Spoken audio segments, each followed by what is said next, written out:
Today's weekend whiskey is something that was given to me as a Valentine's Day gift.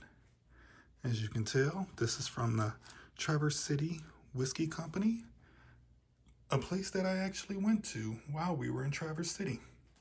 But this bottle is something that wasn't there while we were there. This here is the Traverse City Whiskey Company Single Barrel XXX Bourbon. Now, I haven't seen these on the shelf, so this is going to be interesting. As always, we're going to give it a pourability score, a smell score, and a taste score.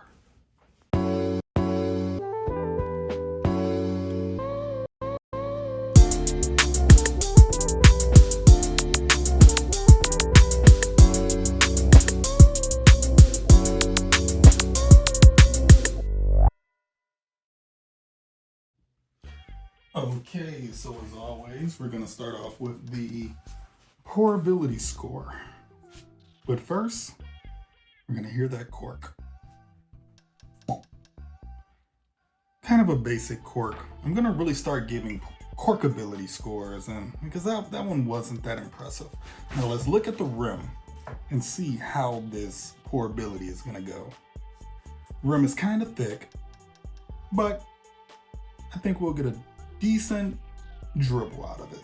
So I'm going to guess this is going to be a 7 pour. Well, surprise, surprise.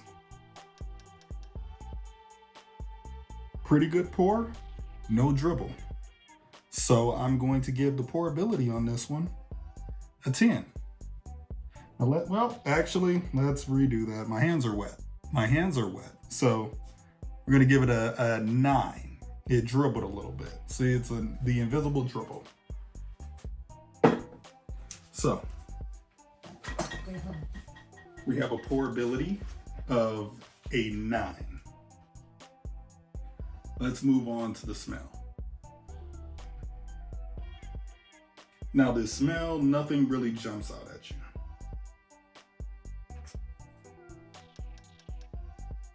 Definitely very oaky. But it has this smooth, it has like a gold smell to it. I don't know if the periodic table of elements has smells and flavors, but if gold had a smell, it would smell like that. Like kind of raw, but smooth. Just imagine how gold would smell. I'm gonna give the smell on this an 8 because I don't really know what I'm getting into. Nothing jumps out. I know it's gonna be woody, but then I know it's gonna be gold. And I don't think that makes any sense. So we're gonna try. Yeah, we're gonna give that an 8 just because I don't know what to anticipate. It's not sharp. It's just smooth, like gold. Like you took a brick of gold and just snorted it. That's the best way to describe it. So smell an 8. Let's move on to the taste.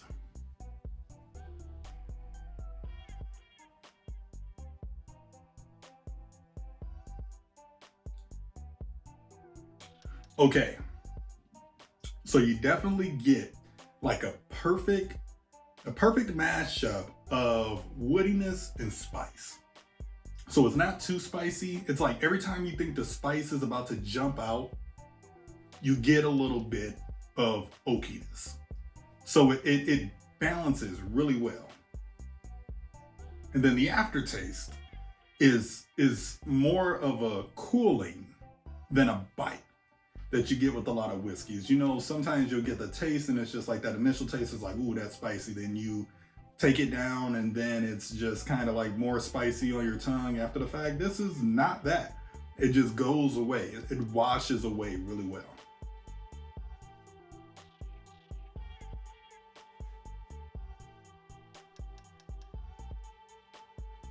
Yeah, that is smooth. That is smooth. I'm going to give the taste on this.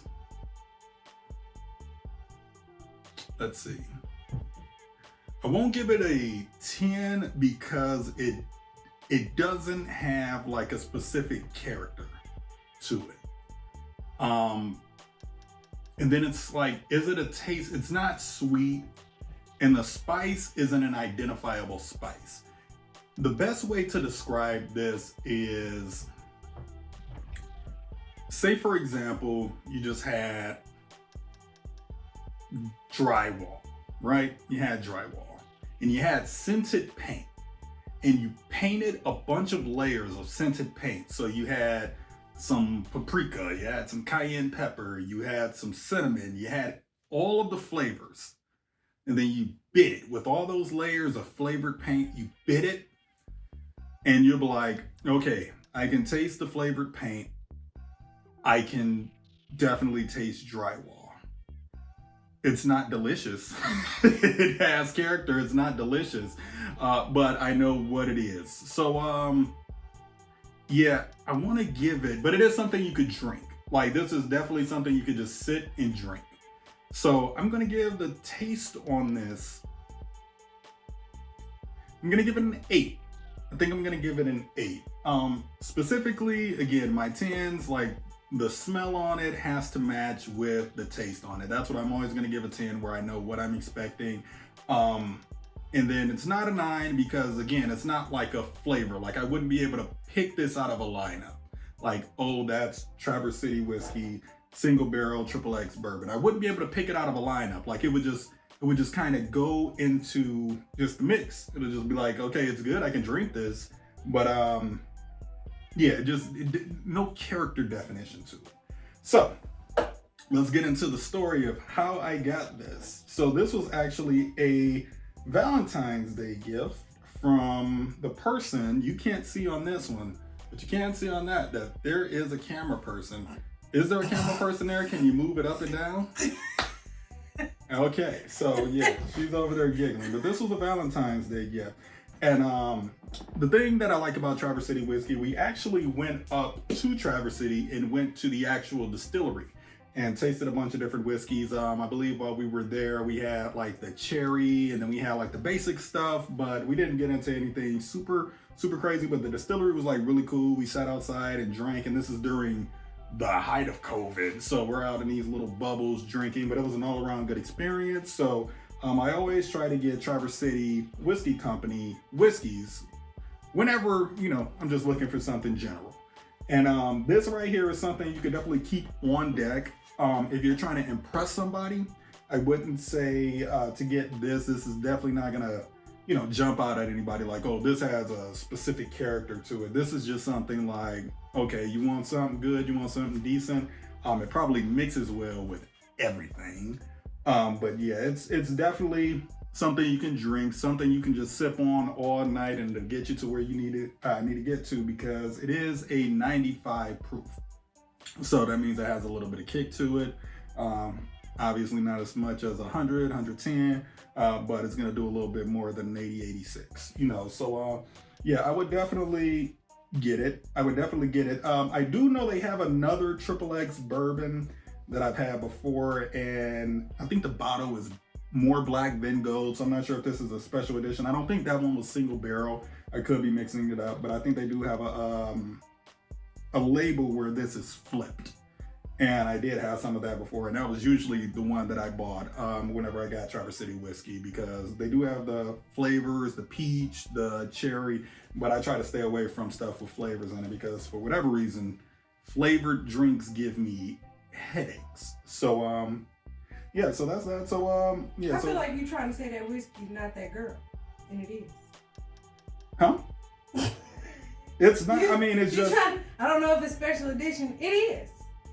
No, I'm saying that this right here, this is a different make of it. But I'm saying that the XXX bourbon, they do have this, and I have had that before. I don't know if it was a single barrel or not. Like this, clearly is a special edition bottle, but yeah, and it's numbered and aged 5 years. But I don't necessarily know like how different it is. Like single barrel definitely means what it is. It's just not going through a bunch of different distilling processes. Like it's not being filtered through a different barrel and moved with this and then mixed into this. This is just pretty much straight up. So you can taste it. It's less refined. It's just kind of what the intention of a single barrel whiskey would be. Just like, this is here, this is the one you're getting. So yeah, again, not bad. I give the taste an 8. What did I give the smell? Did I give it a 9? Yeah. I think I gave the smell a 9, and then pourability a 9, just because of a little dribble. But yeah, that is this weekend's weekend whiskey. Then we could talk about Valentine's Day. Why do we celebrate Valentine's Day? That's a real question. Why do we celebrate Valentine's Day? Like, if you have a loved one, I get that. Oh, if you're dating, I get it. If you're dating, I get it. Like, you want to show on a specific day that everybody's getting love, that you're getting love too. But why do we celebrate Valentine's Day, especially people that have been together for a long time? Like, why do you have to pick a day to say, I love you? A day to say I love you. And it's like, to show that I love you, I'm going to spend a little money on you. Why does it have to be that day? Why couldn't it be the 11th or the 18th? Or why can't it be every day, like a little bit here, a little bit there? You know, I think it makes sense for somebody that's not consistently spending money or doing things for a spouse. You know, it does make sense for that. Again, like somebody that's dating or a new relationship, it's like, all right, this is the day that you show me you love me. How much do you love me? But I think people that have been in it for a long time, you're kind of just like, meh, just another day. You know, like, oh, you know, you want to do the dishes today, or you want to, you know, just do something, I guess, to just show. But it's something that you wouldn't necessarily post on Instagram. It's like, all right, you know, you took the trash out today. You know, not necessarily something that has to be big and boisterous and vibrant. I know we live in a social media society where everybody wants to proclaim whatever. It's just a lifestyle of proclamation. And I think that Valentine's Day is one of those days that people feel they have to go all out. And again, new relationships, I get it. But if you're in it for the long haul, why? Just comment, DM me, whatever you need to do if you know me. Why do we celebrate Valentine's Day? Threw me off my train of thought. All right.